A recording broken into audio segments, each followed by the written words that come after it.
মালদার তৃণমূল নেতা বাবলা সরকারের খুনের ঘটনায় কাজে লাগানো হয়েছে সুপারি কিলারদের, এমনটাই বিস্ফোরক তথ্য উঠে এসেছে প্রাথমিক পুলিশি তদন্তে। বৃহস্পতিবার সকাল 10:30টায় মালদা শহরের বুকে নিজের ওয়ার্ডের খুন হল মালদার জনপ্রিয় তৃণমূল নেতা কাউন্সিলর বাবলা সরকার।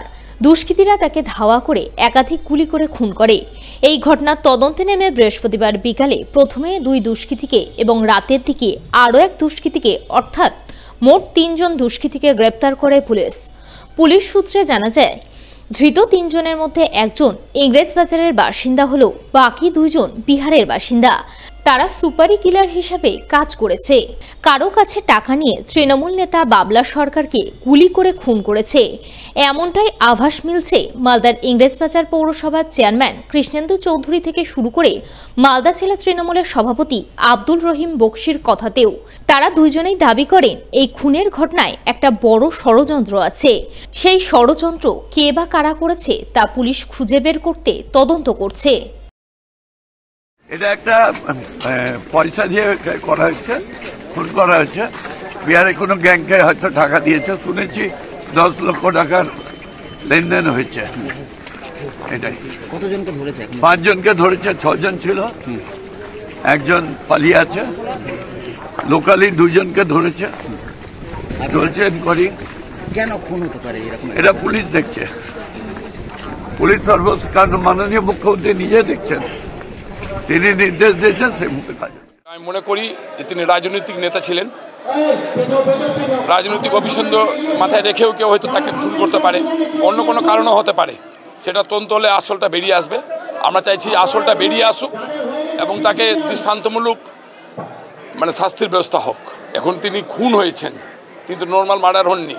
ষড়যন্ত্র ছাড়া তার খুন হতে পারেন না। আমরা তো সাহেবভাবে ধরে নিতে পারি যে একটা ষড়যন্ত্র হয়েছে তার বিরুদ্ধে। হ্যাঁ, সেটা আমরা বলতে পারছি না কারা করেছে। তদন্তে উঠে আসবে যে তারা করেছে, নিশ্চয় তদন্তে বেরিয়ে আসবে, আসল চিত্রটাই বেরিয়ে আসবে যে কারা এর পিছনে যুক্ত ছিল।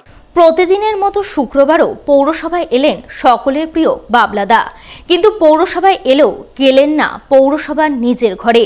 পরিবর্তে অগণিত মানুষের চোখের জলে যাত্রা করলেন শেষ বিদায়ের পথে। তাই মন ভারাক্রান্ত পৌরসভার সমস্ত কাউন্সিলর থেকে শুরু করে পৌরকর্মী ও আধিকারিকদের। শুক্রবার এমনই ছবি ধরা পড়ল মালদার ইংরেজবাজার পৌরসভায়। এই পৌরসভাতেই দীর্ঘ কয়েক দশক ধরে কখনো কাউন্সিলর, কখনো ভাইস চেয়ারম্যানের পদ অলঙ্কৃত করেছিলেন মালদার সর্বজন প্রিয় নেতা দুলাল সরকার ওরফে বাবলা সরকার। যদিও তিনি সকলের কাছে বাবলাদা নামেই পরিচিত ছিলেন। সকলের আপদে বিপদে তিনি ছিলেন সর্বক্ষণের ভরসা।